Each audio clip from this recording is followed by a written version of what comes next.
क्या आपने कभी सोचा है, एक भुदी औरत की मदद आपकी पूरी जिंदगी बदल सकती है?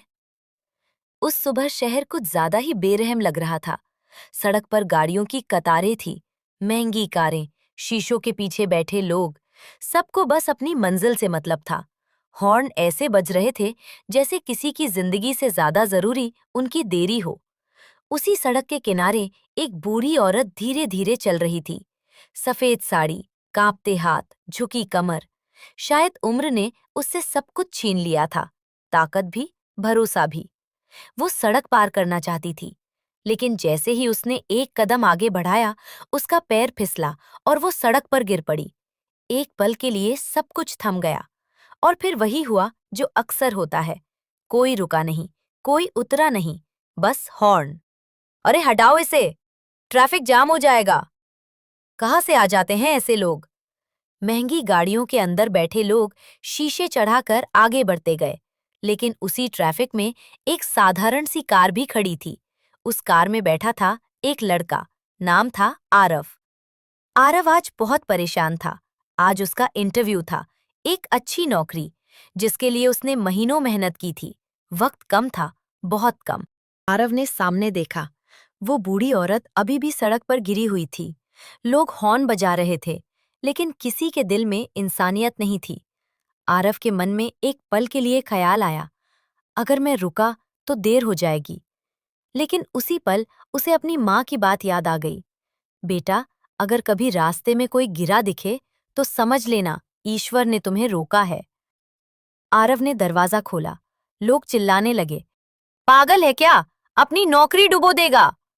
लेकिन आरव उतरा। उसने बूढ़ी औरत के कांपते हाथ पकड़े, धीरे धीरे उसे उठाया। माँ, डरिए मत, आरव बोला, मैं हूं। उसकी आंखों में आंसू थे, शायद दर्द के, शायद भरोसे के। आरव ने उसे सहारा दिया, सड़क पार करवाई और किनारे बैठाया। उसने अपनी पानी की बोतल दी। भगवान तुझे खुश रखे बेटा, बूढ़ी औरत ने कांपती आवाज में कहा। आरव ने घड़ी देखी, देर हो चुकी थी। वो दौड़कर अपनी कार में बैठा और ऑफिस पहुंचा, लेकिन वहां उसे बस एक ही जवाब मिला, सॉरी, आप लेट हो गए, इंटरव्यू खत्म हो चुका है। उस दिन आरव की मेहनत, उसके सपने, सब कुछ टूट गया। वो चुपचाप बाहर आ गया। न आंखों में आंसू थे, न चेहरे पर गुस्सा, बस एक सवाल, क्या मैंने गलत किया? रात को वो देर तक सो नहीं पाया। बार बार वही चेहरा याद आता रहा, वो बूढ़ी औरत। कुछ दिन बीते, ना नौकरी मिली, ना कोई रास्ता दिखा। एक दिन आरव पार्क में बैठा था, उदास, परेशान। तभी किसी ने पीछे से आवाज दी, बेटा आरव। वो चौंक गया, पीछे मुड़ा तो देखा वही बूढ़ी औरत, लेकिन आज वो अलग लग रही थी। साफ कपड़े, चेहरे पर सुकून, साथ में एक ड्राइवर और एक गाड़ी। आरव हैरान रह गया। माँ, आप? बूढ़ी औरत मुस्कराई। हाँ बेटा, उस दिन तुमने मुझे सिर्फ सड़क पार नहीं करवाई थी, तुमने मुझे जिंदगी का भरोसा वापस दिया था। फिर उसने जो बताया, वो आरव के लिए किसी सपने से कम नहीं था।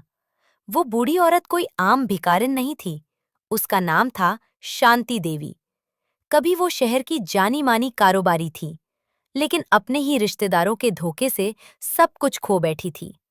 उस दिन वो अपने आखिरी कागजात लेने जा रही थी, जहां तय होना था कि उनकी बची हुई प्रॉपर्टी उन्हें मिलेगी या नहीं।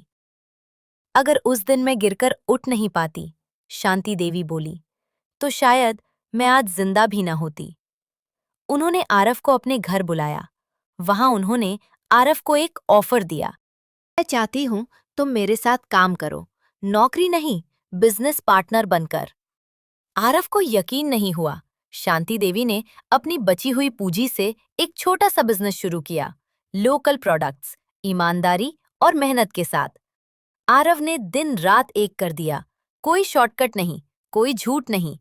धीरे धीरे बिजनेस बढ़ा, एक दुकान, फिर दो, फिर एक ब्रांड। वही आरव, जिसकी नौकरी हाथ से चली गई थी, आज दर्जनों लोगों को नौकरी दे रहा था।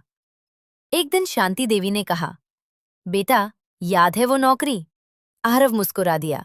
शांति देवी बोली, वो नौकरी तुम्हारे लिए बहुत छोटी थी। भगवान ने तुम्हें रोका क्योंकि तुम्हें उससे कई गुना बड़ा तोहफा देना था। आज आरव जब भी उस सड़क से गुजरता है, वो अपनी गाड़ी धीमी कर देता है, क्योंकि उसे पता है, नेकी कभी जाया नहीं जाती। जो देर लगती है, वो अक्सर किसी बेहतर मंजिल की शुरुआत होती है। एक लाइक इस स्टोरी के लिए, एक कमेंट अपनी सोच के लिए और एक सब्सक्राइब, ताकि ऐसी और स्टोरी आप तक पहुंचती रहें। चले मिलते हैं नेक्स्ट वीडियो। तब तक के लिए धन्यवाद।